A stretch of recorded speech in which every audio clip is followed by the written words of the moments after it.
Screen Slurps.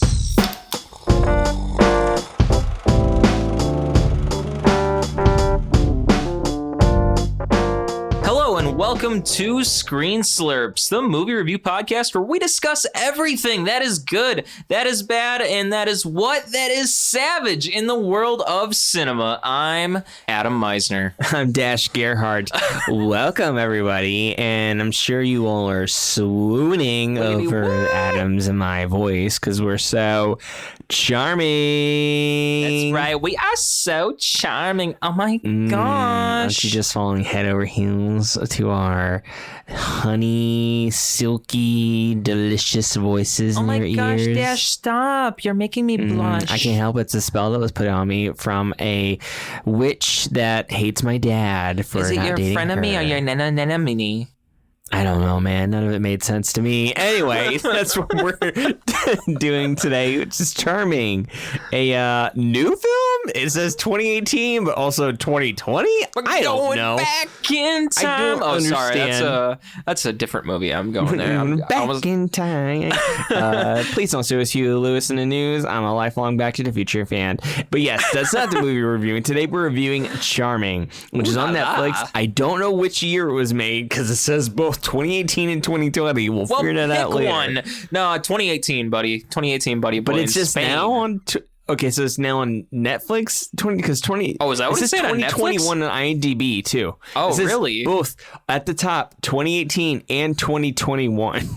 It says both. So, yes. Oh, yes. Look it up right now. Yeah, Charming versus the Prince, 2018 to the bottom right, January 8th, 2021, USA. Oh, I think it was because it was made in Canada. Maybe? I don't know. It does say that, doesn't it? It's Canadian American. That's another thing. They just can't make up their mind. Like you can't pick Canadians. One. It's Canadian American. Canada. Well, you know what, folks? That is what we're reviewing today. But before we get into that, we gotta get into them side slurps. Side slurpees. That's right, Adam. But you know, I mean, you know what you know what kind of question I'm asking. I'm asking, what have you been watching, playing, reading, or maybe making this past week besides watching Charming? Well, in the style of Alan Rickman, I will tell you what I've been watching, Mr. Dash. Hey, I thought I was Alan Rickman when we did Die Hard. I thought you were Roy, Rickman. And I was Mr. Roy in the American movies. I was watching Harry Potter and the Can you wait, go back, rewind. Can you do Roy again? Because that made me long for our Christmas episodes. Can you do Roy and that'd be Alan Rickman? Well, if you need me to act like Bruce Willis or something, I guess I can do that for you. Oh, Roy, it's good to have you back. You greased up American. Yeah. No shoes on. I've been gone for a few months. I had a pretty good holiday with my wife and kids. They're pretty crazy. Are you still touching swimsuit pinups on the wall before you go fight foreign terrorists? Well, from they don't like Europe? to be touched without permission, I guess. All right, Roy. Thank you for that. Now, you may be Alan Rickman, and you may talk about your side slurps. Thank you for that. Thank you for indulging me.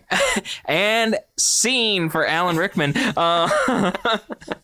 Little did I know, or anyone else who's not the Harry Potter indulger out there. Spoiler alert. Spoiler alert. But I've seen them all. Alan Rickman is the Half-Blood Prince. Ooh. You're in Half-Blood Prince now? Okay, gotcha. Yeah, I watched Harry Potter and the Half-Blood Prince. I was making the safe assumption from the beginning when Harry Potter pulled out that book. He pulled out the Half-Blood Prince potion book, and he was looking at that, and him and Ron and Hermione are all wondering, well, who's the Half-Blood Prince, Harry? I searched the library. I couldn't figure it out. Who is the Half-Blood Prince? There's nothing about him. And I paused the movie and immediately was saying, well, it's got to be Snape, clearly. I mean, Snape taught potions through the entire Harry Potter series. He knows everything about potions. Who else is going to be the Half-Blood Prince in this? We have to safely assume that it's got to be Snape. And lo and behold, at the end of the movie, Alan Rickman walks right up to Harry and says, "I'm the Half-Blood Prince." So I felt pretty good about myself, but I didn't know that from the beginning. So all of that aside, I thought it was a great movie. I'm still going to say, though, I think Order of the Phoenix was a little bit better than Half-Blood Prince. I think the climax of Order of the Phoenix was way better than Half-Blood Prince, although I will say Dumbledore dying by Snape's wand was pretty upsetting. It's a good standalone movie, too. Like, you can not know anything about Harry Potter and just watch Order of the Phoenix and have a good time. Yeah, Order of the Phoenix was really cool. And also, I thought the audio in Order of the Phoenix, the climax of the battle with Dumbledore and Voldemort, the audio in that was so well done. The mix and the sound design, I was sitting there literally just with that jaw magic fight, agape. between Dumbledore. Yeah, I was just watching that, like, my ears are just, whoa. I saw that in theaters back when I was a kid, and that was awesome. I remember that was awesome in theaters, hearing all that. It was just really cool. Other than Harry Potter, though, I was watching a little bit more of the Catfish TV series because they did put a new season of it on Hulu, I believe, or the newest season. I haven't exactly been, sitting on the edge of my seat, constantly looking at Catfish, thinking, when's the new season come out? But as I'm watching it now, it is the newest season of Catfish, and they do have a new co-host since Max has left now. He's doing his own thing now. So they have replaced him with Cammy, one of the step-in hosts when Max was making a movie with Zac Efron. And so now that Max is officially gone, it's just Neve and Cammy now. And I gotta say, that's kind of nice, actually, to kind of think the idea of having a man and a woman. You've got two different perspectives. That's what I'm trying to say here. You got two different perspectives to kind of give ideas to these people who are having relationship problems. That's my perspective on that. Do you have an opinion on that, DJ? No, I mean, it sounds good to me. I don't really have like an opposing thought or anything. I know it sounds lame, but I'm Alan Rickman, and I'm calling for Roy again because I don't know what to say. For once in my life, anything can happen in the world today, and the world has all kind of strange situations happen. So it's cool. Cammy's a good host, and it certainly makes the show really fun. So I'm open to all kinds of weird situations to see in that show, and I'm happy to see where they take it. And other than Catfish, I went and saw my parents up in Rockford, Illinois, and they had to take care of my brother's 2 dogs, and they have 2 dogs of their own. So there was a whopping 4 dogs at their place, and a whopping 4. It was like a zoo up there. So boy, that was a time. I had a relative that would keep a shit ton of animals, and not a farm, like a town in a house in town, and it was just dogs, like ferrets or rabbit, birds, or I don't know. I couldn't even remember, but I remember walking as a kid and just animals everywhere. Also kids everywhere, always, because they were like babysitting a lot. Oof. And yeah, it's just like chaos. Just chaos everywhere. But I remember as a kid, it didn't bother me at all. It was just like a new oh, well, this is the way this is, But looking back, I'm like, holy shit, I would never be able to handle all that commotion. Man. As an adult. They've got a puppy that's a German Shepherd, and they had another dog that was like a Saint Bernard. That was my brother's. Oh, that's a huge dog. Yeah, so it was an interesting time, but I'm back in Chicago now, and life is good, and that was my past slurping time. So what have you been up to? Well, I got my second vaccine shot. And oh boy, I got sick. I really got sick I definitely got sick the first shot. And they told me going in that you get sick from both of them. I got the Moderna one. That's it's definitely you definitely most likely had COVID before. So I probably had COVID in the past. I just wasn't tested, which if that's the case, I know exactly when it was. So yeah, that's the thing. And the second one was very heavy. I don't know about you, but I I think you talked about it too, that I experienced very heavy fever the day after, and I kept feeling like super duper cold every time I took the blanket off me and I put it on. I was like immediately sweating and hot, and headache, aches all over, shooting pains in my feet and hands, which is weird. And I couldn't even. I took a couple of days of work and I just had to like lay down, and I couldn't even bring myself to like read a book or play a video game. Like I needed my mind to rest too. Like my whole body was like activated to, process this vaccine.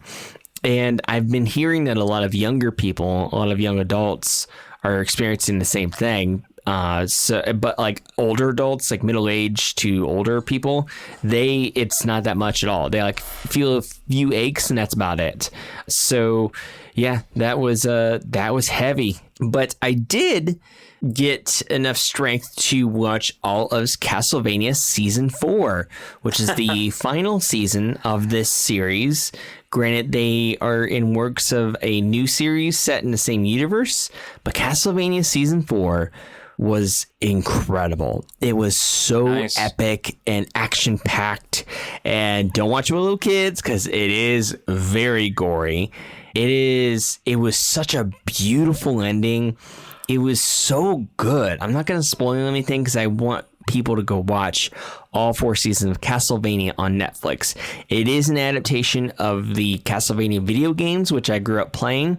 And it's like, how did they come up with this like extremely well thought out story that's like beautiful and violent and just funny? Like there's like a lot of comedy in it too, like, and it's just overall just gorgeous. This series, it's so good. It is an anime. It's I believe it's an American made anime though, even though I think they do the animation in New Zealand, but it's through America. I believe the showrunner is Adi Shankar, which is really cool. He did the Power Slash Rangers bootleg universe video on YouTube, and he is awesome. That when I saw that, I was like, hell yeah, this is Power Rangers. It's so good. He makes a lot of violent stuff. He's been known to be the Quentin Tarantino of like animation. So yeah, it's, even though Power Slash Rangers is live action. But anyway, Castlevania Season 4, please go watch it. It's amazing. And go watch the other seasons. It's really, I mean, they're all like half-hour episodes. And each season, except for the first one, the first season is pretty short.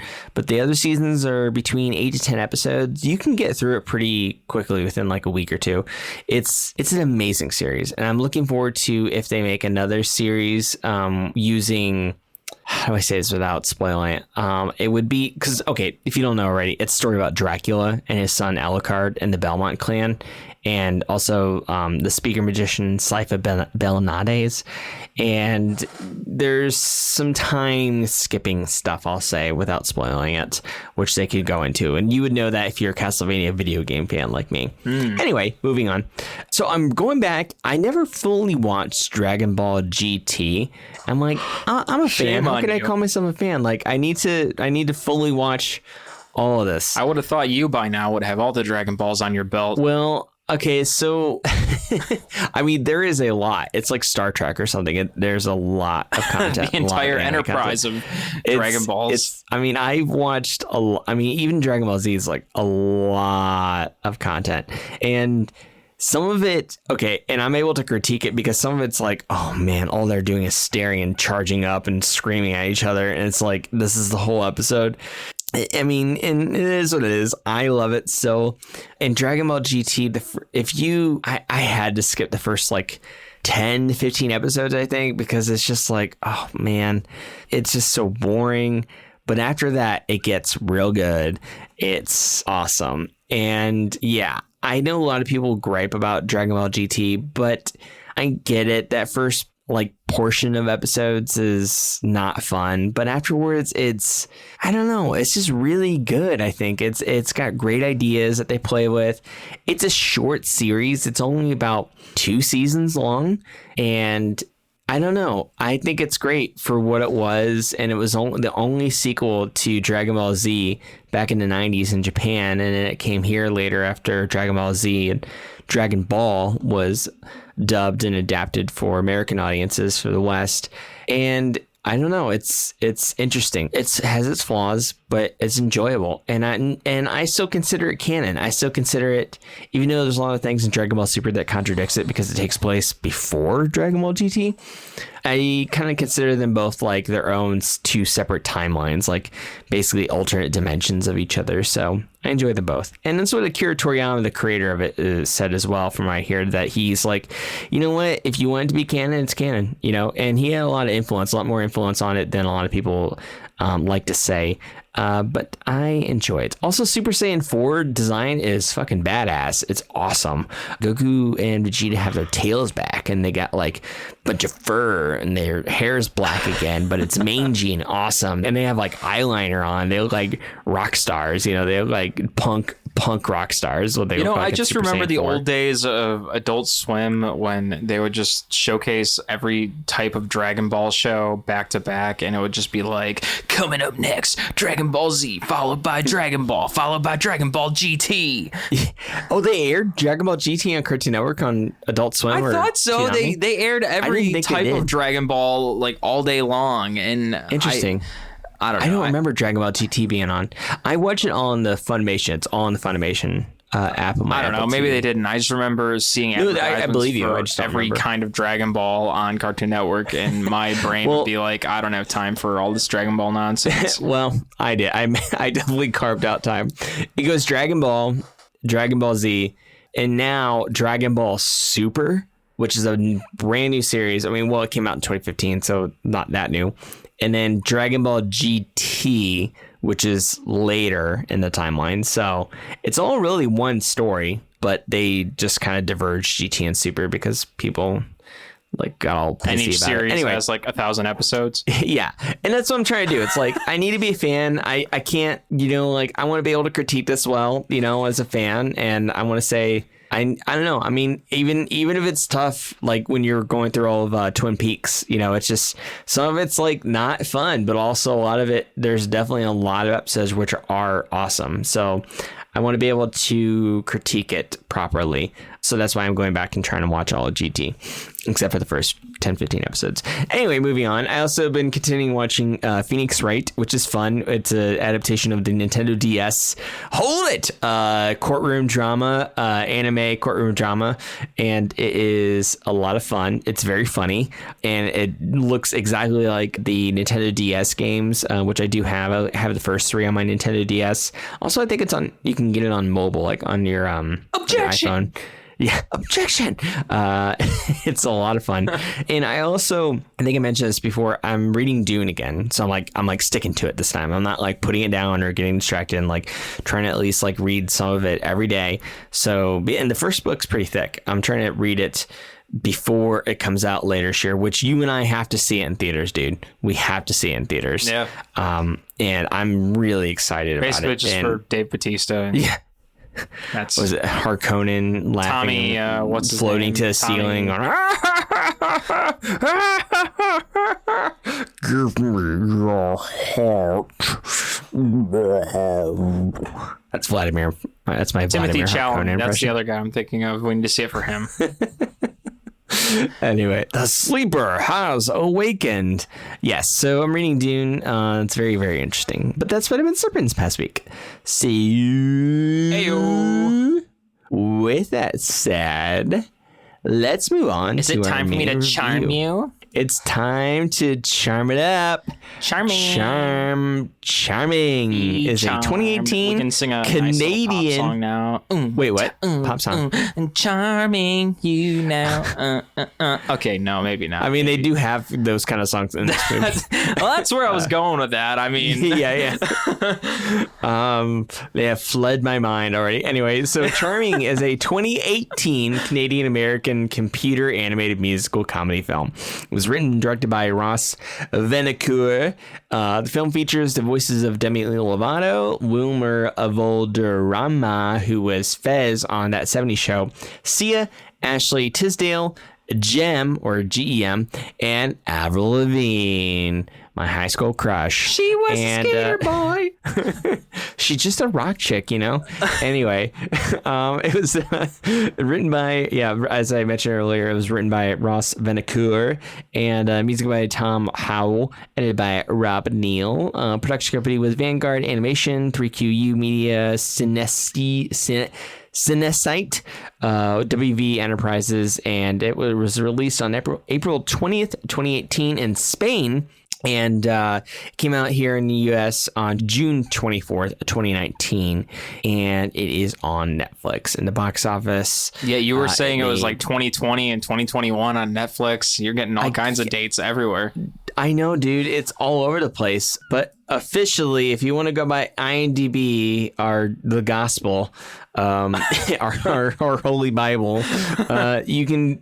2018 is the first parens after Charming, but then in the bottom right, it says the bottom right of the headliner. It says January 8th. 2021 USA in parens. So for us, technically it's 2021, but it was originally released in Spain in 2018. So, and it made 8.8 million at the box office. But yeah, so Charming. It's basically the setup is you got this prince and all the ladies love him. They just pretty think much, his name is literally Prince Charming, you know, and he is the most Prince Phillipe Charming, and he is the most charming prince in all the land, and the guys hate him. Dudes hate him. So okay. I just want to say you're so right. But I found this little tidbit of information on Google when I was looking up this movie, and as I was searching for info on Charming, it said there's a Google question. It said, "What age is the movie Charming for?" The answer was 8 years, and then more specifically, it said, "Quote." Charming is an animated children's movie that aims to tell a traditional fairy tale with a twist. The movie is suitable for children under 8 years, but it won't interest most children older than this because of its contrived plot and flat comedic moments. And we'll end the quote there. Now, I guess we'll discuss this in a little more detail as we go along, but I thought that was a pretty good summary for the movie. Yeah. Yep. I feel connected to whoever wrote that. But I thought your summary was pretty good though, Dash, as you were saying, Prince Phillipe Charming, he's the man with the plan. He's the man with the plan. I mean, he just makes every lady love him because he's got a curse, and of all the people to give him that curse, it's the woman that nobody wants, Demi Neverwish. And she loved his dad, right? And his dad chose a different woman. Yeah, his dad turned her down, and because his dad turned her down, then she cursed his son. Mm-hmm. And her name is Demi Neverwish? Demi Neverwish. That's strange. So here's my question though. Okay, so yes, listeners, this dude, he's super charming. Every time the ladies see him, they fall in love, head over heels over him. They can't keep their hands off of him. They just gotta touch this guy and be all over him, and they think they're in love with him. And now that's what most people in the real world would want. They're like, curse, what the hell is that? But he's lived with this his whole life, because we see a scene in which he's a baby, which the curse is put on him. Like he was a baby when that happened. So he's lived his entire life that way. But whenever he walks through like the castle village, and all these dudes are like mad at him because all their wives and girlfriends love him, they act like it's something new. Like, it's like, aren't you used to this by now? This dude, like, the ladies have always loved this dude. Yeah. Why are you acting like, oh, you stole away my girl? We were so happy. Like, has she not seen the prince that you all live right next door to because you're in the same kingdom before? Like, when were you ever happy? Because she must have always been in love with this guy. Right. Or think she was. So, like, in the ending, jumping ahead, and the thing too, he's not reciprocating that either, because his problem then is he's like, I don't know what love is. I've never been in love. Well, I mean, kind of, because he did wake up like Snow White, Princess, Sleeping Beauty, and he woke them up, those two, and Cinderella. And Cinderella, he put a shoe on her foot, and she was all over him. Yeah. So Yeah, I mean, he's reciprocating a little bit, and also they become his 3 fiancés. He becomes engaged to all 3 of them, and he's still not in love with them though. He's like, what? No, he doesn't know what love is. He doesn't. He seems like he enjoys the attention. Like he's like, yeah, whatever. You know, he's having fun with it. He doesn't seem that troubled, even though he doesn't know what love really is. It's not like he's like Romeo and Juliet, like Roddy's like, I don't know what love is. You know, like, it's not like he's like, you just love me because I'm charming. It's not like he's like, oh, curse this curse. Also, I liked it when this one dude said, curse you, cursed curse. It reminds me of like someone saying, fuck you, fucking fuck. That was my favorite line in the movie. Curse you, you cursed curse. And yeah, it just made me, think of that thing. So like in the ending, when like the curse is lifted, the guys, the villagers, the dudes all get their wives and their girlfriends back, and they all like, well, they never left them. They were just drooling over Prince Charming, and then all of a sudden they turn around like, oh, my, I'm married, or my boyfriend. Oh, I'm like Prince Charming anymore, like you. When was that ever? Like, when was it like, oh, we want to go back to the way we used to be? There was never a before. You know, there was never before, because every woman had to have loved this guy. I didn't understand that part. There's a loophole. He didn't seem like there was much baggage for him, other than when he turns 21, the way the curse goes, if he hasn't chosen a wife by then everybody will lose the ability to love, right? Everybody loses love. Was that the consequence? It wasn't even just a wife, though. It was like, if he doesn't find true love's kiss, then everybody loses their wife, or everybody loses love, or something like that. Yeah, he has to have true love's kiss before he turns 21, or then like love is gone. He seemed pretty chill throughout this whole movie. Like, I mean, maybe that's part of his charm, you know, but he seemed like, well, it'd be nice to learn true love's kiss. You know, I kind of want to do it. And the only time he wasn't too chill, which he still was pretty chill with this, was when at the end, when he believes he still hasn't found it, he decides that he's going to commit suicide, or really what happens. That's what turned me on this film, among other things. But that was when I was like, is this really for children? Where he's just kind of going like, to commit suicide. I'm just going to kill myself. Yeah, or step up to the executioner so he can hang me. But I'm choosing that it's basically the same as like euthanasia. Like, I'm choosing euthanasia. Like, my true love left me, so I'm just going to kill myself so everyone else is okay. Kill me, and then I'll save everybody. Like, okay. And he's even pretty chill, and his dad's pretty okay with it too. He's like, well, you did the right thing, son. Yeah. You would have made a great king. Well, good for you doing the right thing. And it's like, okay, you're just okay with this, Dad? Like, everybody was super chill. Everybody was super duper chill. The only people that weren't chill were the 3 princesses, Snow White, Sleeping Beauty, and Cinderella. They were not chill, but everybody else was. So we're all like, okay. All right. Yeah. So what did you think of this movie, Adam? Man. Well, I think getting in the beginning of the film, I thought it was super stereotypical childish intro. It seemed like a regular, fun, kids animated film. I mean, it's the norm. It's the normality for an animated, musical, comedic, childish film.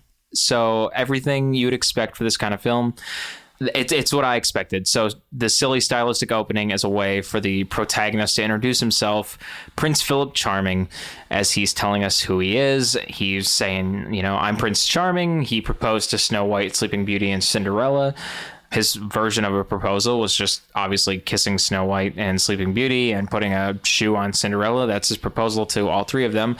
Obviously, sort of skipping ahead a little bit from the intro, but not one of the 3 of them realized that all 3 of them were engaged at the same time. That never really occurred to the 3 of them that they were all engaged to the same man at the same time, until it was brought up to them. So they never really stopped to think about, oh, we're all engaged to the exact same person at the same time to be wed to.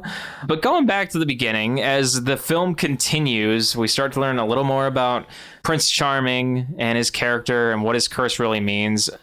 Dash, you and I sort of talked about that, why he has it, how we can get rid of it. And again, because this is a children's animated film, none of the concepts for him getting rid of that curse are really that hard to grasp. The conflict in this movie is really nothing that is going, one way that's a different direction than the other, and nothing that is coming to the viewer like this might be something that's really questionable or something that's like, we're gonna make you think about it. Like, no, this is an animated children's movie, so obviously with Nemini Neverwish, it's kind of like, this is the conflict, and it's making you think. It's like, do you really think that I'm gonna win with my plot twist here? And it's like, obviously she's not. Like, why you really think this is going to be a bad conflict? It's a kid's movie. Like, me as the viewer, obviously I'm not 8 years old, as I was talking about earlier. I'm not 8 years old, so I'm thinking to myself, like, no, like, she's setting this up, and obviously, like, Prince Philip, like, whoever he's going to fall in love with, they're gonna hook up. And that goes with Demi Lovato's character, who's a criminal in the town. She becomes his love interest, and immediately I'm thinking, great, so they're gonna hook up at the end of the film. And then what happens? They hook up at the end of the film. So it's like, there's no twist, there's no real surprise in this movie, and that's what really sort of irked me. What was the quest? I didn't understand the fucking quest. Yeah, well, that too, with the quest. I didn't understand it. With the gauntlet that the king was explaining, he's explaining this to I don't even his remember son, that. Prince Philip. He's like, yes, to be the king and to marry one of the princesses, you have to go through the gauntlet where you have to do these tasks or whatever. And so he explains that to Prince Philip. Prince Philip explains that to the criminal, the stakes of the gauntlet. And then to go through the gauntlet, they end up going through the gauntlet, the different stakes of the gauntlet, and they go through each one of them, and there's no issue with them going through the 4 stakes of the gauntlet, and they go through them just fine. And that's really the movie. They go to the stakes of the gauntlet and then find out in the end that the man that's been helping Prince Philip, who was bribed to help Prince Philip, was the woman that Prince Philip fell in love with. And then at the end, after he figures this out, she decides to tell him, well, guess what? I'm actually the woman you fell in love with, and you don't actually love me, so I'm going to leave. And this is what takes us back to what Dash was saying, when it's kind of like, well, actually, since she just left, I'm going to kill myself, because I can't marry her. And this is when I'm thinking to myself, this is a kid's movie? Question mark? Is this for children? Like, Prince Philip's gonna kill himself? Yeah. Okay. And so much of the stuff that happened was just so hokey. Like, I mean, I get it. It's a kid's movie and it's an animated comedy. Obviously, but it didn't make any sense. It should be hokey, but it wasn't solid. Like, okay, so the characters, I like the characters. I'll just say that. Like, I liked the 2 main. I like Charming, and I liked Lenore, or Lenny as she would be in disguise. I liked Lenore, and I liked Phillipe Charming. Yeah, those 2 I liked. They were fun. Great voice actors that played them, Wilmer, Valderrama, and Demi Lovato. They were great. Great chemistry. Also, good music. I liked some of the songs. They were fun. Songs were fun. But the thing is that this story was just like a snooze. Like, like, it made no sense. There was no stakes.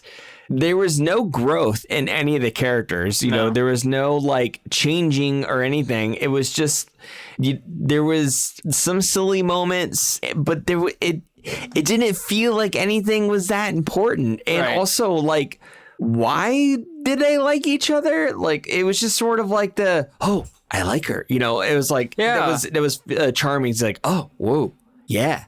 It's like, okay, well, you're attracted to her, like... And I don't feel like his character really had much depth. Like, he had a curse, but other than that, it was kind of like, okay, and women are attracted to me, and that's cool.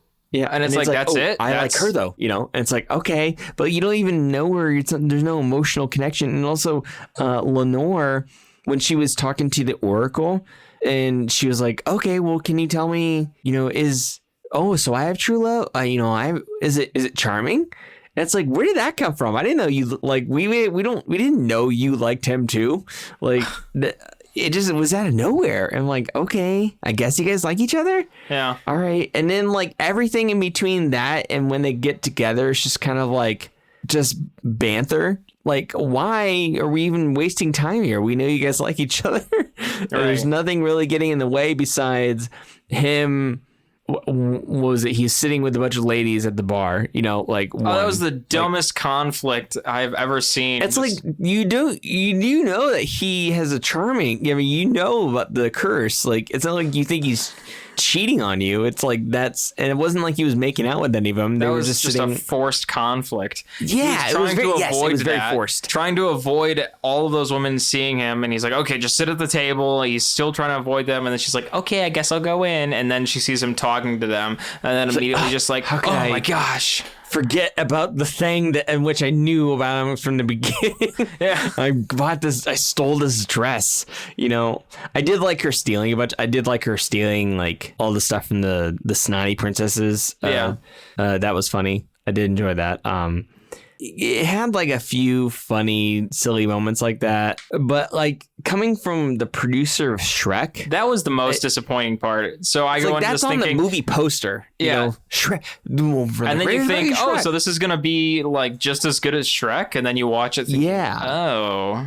It really set my expectations high. I'm like, this is not Shrek at all. Yeah. Shrek was clever and funny and like had a point and had a real message and wasn't just a cliche and like, oh, where's my true love? Like, oh my God. And it's like, if it's going to be that cliche of like that basic ass story, then make it actually for little kids, you know, like make it actually an hour and a half children. Of Nemini and the Cardinal itself. Yeah, it's like, what's like, and this is kind of, again, like the review that you read, it kind of seemed like they were trying to throw the darts at like, hey, kids can watch this along with adults too at the same time and everybody have a great time. Like, no, I think none of us will have a good time.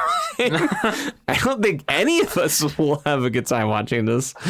Again, nothing against the performers because they were great, but this script blew.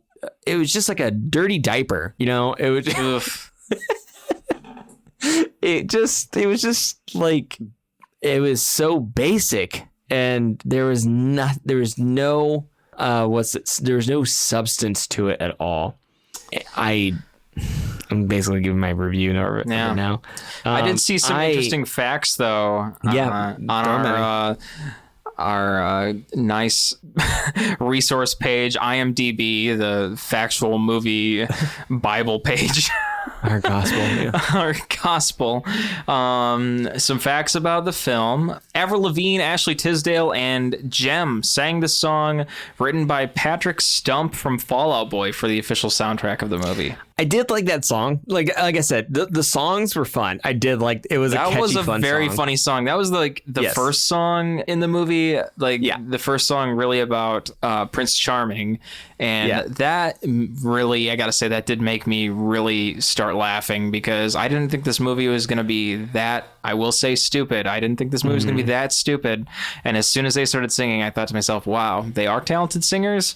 But I was not expecting that. And I mean, it was a talented song, just out of nowhere. That song really caught me off guard. Yeah, it was good music, good songs, great singers. I liked, you know, especially Lenore is probably my favorite character. Like, you know, how strong she was and kick-ass, and that was really cool. I mean, way more kick-ass than Charming, like his character, you know, and that's the way he's supposed to be. He's supposed to be just kind of this aloof character where he walks into a pub and he's like, don't princes eat for free, you know. It's just kind of like, he's just kind of aloof about everything. He doesn't, you know, and that's part of his charm. He's kind of dumb, you know. In the beginning, just what's for supper tonight? Yeah, exactly. That actually sounded like Fez from that Saturday show. So like, it was funny. You know, he himself as a character was funny. Yeah, and Laura was kick ass. The songs were good. I definitely give it that. But man, the story sucked dirty diapers. This was also Avril Lavigne's first film role in 10 years and her second animated film after Over the Hedge in 2006, released 12 years prior, which was when she made her acting debut. Ooh, I didn't know she was in Over the Hedge. I didn't know she was also... Oh, she did the soundtrack to Bruce Almighty. I didn't know that. Yeah. Also, Demi Lovato and Wilmer Valderrama were dating at the time of filming, but have since broken up. Oh, I did not know that either. Wow, that's interesting. Well, I don't know. Now you I don't have anything else to say about this. I feel like I'm on Bill Nye's show at this point. Now you know. Now you know. Yeah, I really don't have a whole lot to say about this because it's kind of funny because we chose the past two films was The Father and Ma Rainey's Black Bottom, two excellent films. But boy, this is a different direction from that. Films. Yeah, those two films were amazing, but they were not feel good at all. They both let you feel pretty bad at the end of it. And this film, definitely was not feeling bad, but it was like drinking flat soda. Ew. You know, like when soda has been out for a while, pop, whatever, where you're from the country, and it's like a Pepsi, like a Coke, and it's been out for a while, and you drink that, and it's just like, or like a LaCroix. Ew. And it's even worse. Like, even though I love LaCroix, but like if it's been out for a while and you're drinking it, I would say more of like flat Pepsi or flat Coke. That's what this movie was like drinking flat Coke or flat Pepsi. Some flat Charming. Like, why am I drinking this? Like, I guess it was Coke, Pepsi for one point, but like, there's no bubbles. It's why? So that's my final verdict on this. Is that it's flat Pepsi. But before I finish that out, I just want to also state the reception other than my own on this, because on Screen Slurps we like to it's more of a movie review talk podcast rather than like critics, because we want you to make your own opinion on this too, and not just take our word for it. You develop your own opinion as well. On Rotten Tomatoes, the film has an approval rating of 24% based on reviews from 17 critics. Yeah. Ian Freer of Empire Magazine gave the film a 2 out of 5 and wrote, "It has the odd, fun conceit, but the setup is tortured. The storytelling is episodic, the gags scattershot, the songs forgettable, and the animation rudimentary. You'll live happily ever after without it." I agree with everything except for the songs. The songs are good. I like the songs. The songs and the character themselves are good. They were just all bumbling in this like structureless screenplay that sucked. Kevin Maher on Rotten Tomatoes gave it a 3 out of 5, and he said it's mostly moronic and lazy, but some of the pop ditties are nice. Yeah. I agree with that too. Yeah. Again, I don't hate this film. I don't hate it. Because it did have its moments, and I like the cast, and the music's good. It was kind of just boring. It wasn't like, it didn't suck. It was just boring. Well, the script sucked, but like the film itself, it had moments where it like, okay, this is fun, okay, but like overall, it's just like, wow, I do not need to see that again. So for me, I'm gonna give it a slurps down. That's my first one in a long time. A slurps down. It's not a heavy or an aggressive slurps down. It's more of like a boring and also lame. Like, it's okay to like tell like a classic cliche story, but it's when you're telling something that's, tale as old as time, it's okay to do that. But like when you put it like a really good spin on it, it works out much better. And I don't believe there was any kind of like good spin on this. It would just, other than the songs sounding kind of fresh and new and modern, there really wasn't. It wasn't anything like Shrek. And that's what they kind of like damned themselves and to compare themselves to was Shrek. And Shrek did tell a tale as old as time and put a great twist on it. It was Shrek's a masterpiece. But this This is just flat Pepsi, man. Flat Pepsi for me. Slurps down for me. What's your final verdict on it? I mean, the only type of spin I can see on this is Prince Charming was offering to murder himself in the end. And that's not a nice spin. That's not a spin for children that anyone wants to see. Like, no. The protagonist just telling everyone, well, to save the town, I'm going to kill myself unless my telling luck his comes father, back. well, I better kill myself. Yeah. Yeah. And then his father just telling him, well, you would have been a great king. So I'll miss you, son. I'll miss you, son. Like, yikes. See you later, boy. No. So... yeah, I mean, I just... Maybe stop him? I just wasn't seeing it with this movie, and it did have some jokes that were really funny at times, and I will say the cardinal character that was in this movie, not saying that as a metaphor, literally, there was a cardinal in this movie, and the cardinal was pretty funny at times. I did enjoy that little cardinal. Otherwise, there were a lot of things in this movie that I probably disliked more than enjoyed. And I was a little nitpicky at times, I think, when I was seeing the scenes where they would sing the songs. And I was really taken off from the movie when they would sing the songs just because I was watching their mouths to see if their mouths were syncing with the audio. And I think a lot of the times I was disconnected because I was noticing that the mouth animation didn't seem like it was quite in sync with the audio. I'm really nitpicky about that because I work with audio a lot of the times, and I know, it's not exactly the easiest thing to do, character computer animation and make things perfect. But again, as you were saying, Dash, the title of this movie says it's from the producers of Shrek, and I know Shrek, they did perfect that kind of stuff, and this movie, it looked like they were a little off kilter. I didn't feel like this was quite up to tier as it was in Shrek. And my apologies to the production company if someone's out there listening to this and they want to smack me in the face. Sorry, everybody. But regardless, it's just my opinion on that. So, yeah. Anyways, I wasn't all the way there with this movie. So I got to say, for me, just like my good pal Dash, I got to give this one a slurps down. Good pal Dash Gearhart. My good pal Dash down there in Texas gonna get it one slurp down. Yeah, it's I do not recommend it. And y'all stay away from that there Charming and Prince Charming and his pal Prince Lenny. But hey, with that said, on those double slurps downs, next week, folks, we are reviewing, and I'm guessing we're going to be doing a really in-depth analysis, and I'm foreseeing a good conversation on 500 Days of Summer. That's right. Our next review will be 500 Days of Summer, starring Joseph Gordon-Levitt and Zooey Deschanel, directed by Mark Webb. And we might, if my psychic powers are correct, there might even be someone else in our presence. That's right. We will have a guest on the next show, and it will be a female perspective, which is good because we definitely need at least one female perspective on this movie, which is almost in a way like female versus male in a way, because there's a lot of animosity in 500 Days of Summer against females, unfortunately.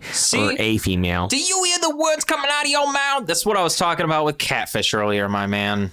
Catfish? Female, male, animosity. It's nice. Yeah. Well, I mean, it's something to acknowledge because it is real, and it is. I mean, it's something that happens in the real world.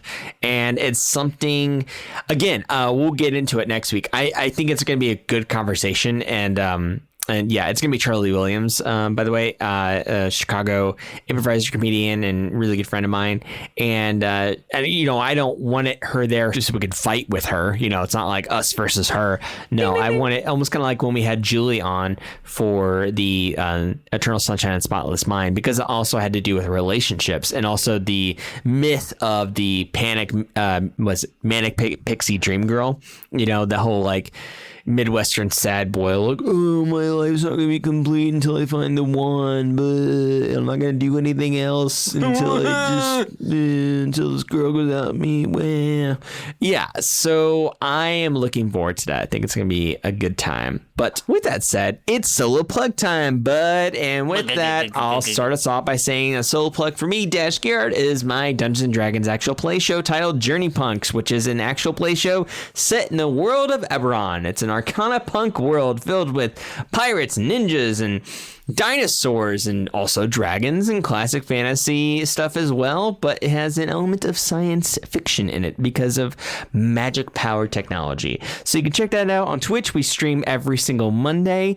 We do the D&D game every other Monday, and also in between those Mondays, we also do a little companion show called J-Punk Junk, which is basically where we talk about the game and also do other things too. Like we're going to be playing games soon too, and streaming movies and stuff like that. But yeah, the main show, you can catch that on Twitch.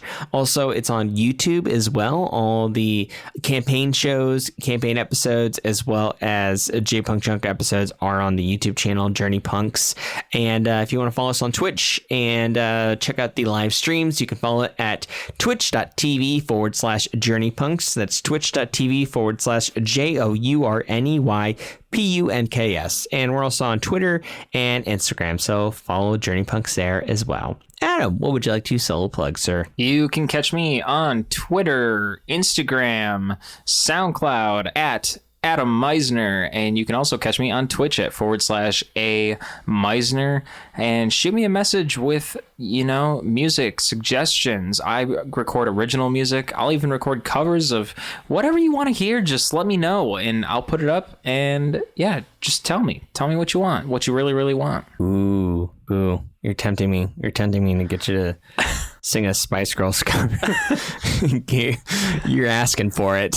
No, and you know what? I want you in the style of George Michael. Interpret that however way you want. I want you to improvise a song on piano if you can. I don't know if you can do it recording because of your keyboards near you. A love song dedicated to a sad 80s style love song dedicated to, what's a non-brand candy? Gummy worms. A non-brand style of gummy worms? No, well, just gummy worms. I was thinking them out loud. I didn't want to give you like something that would be copyright.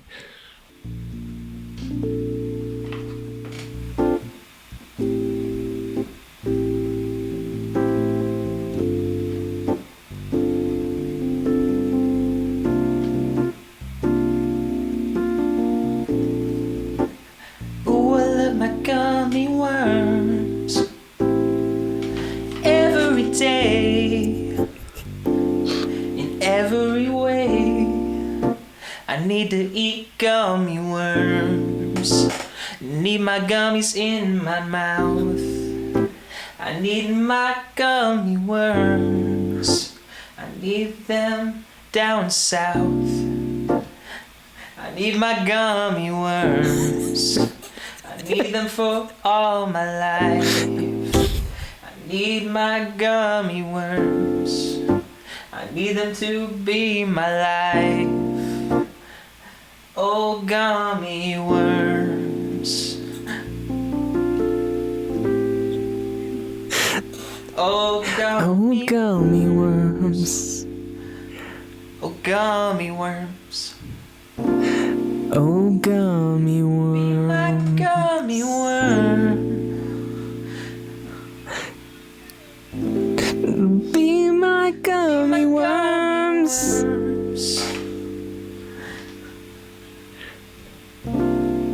Won't you be my gummy worms? That wraps it up for this episode of Screen Slurps, everybody. Keep on playing that piano, Adam. Thanks for listening, everyone. Please be sure to /follow us on social media. We release new episodes every Monday on Spotify, Apple Podcasts, and just about everywhere you can find podcasts on the internet. And be sure to follow and subscribe to us on those platforms. And if you like our show, please give us a nice 5-star review in the Apple Podcasts app. And please, please, please recommend us to everyone in your multiverse. It will help the show grow. So, closing out for the night is Dash Gearhart and my very good friend. I'm Adam Meisner.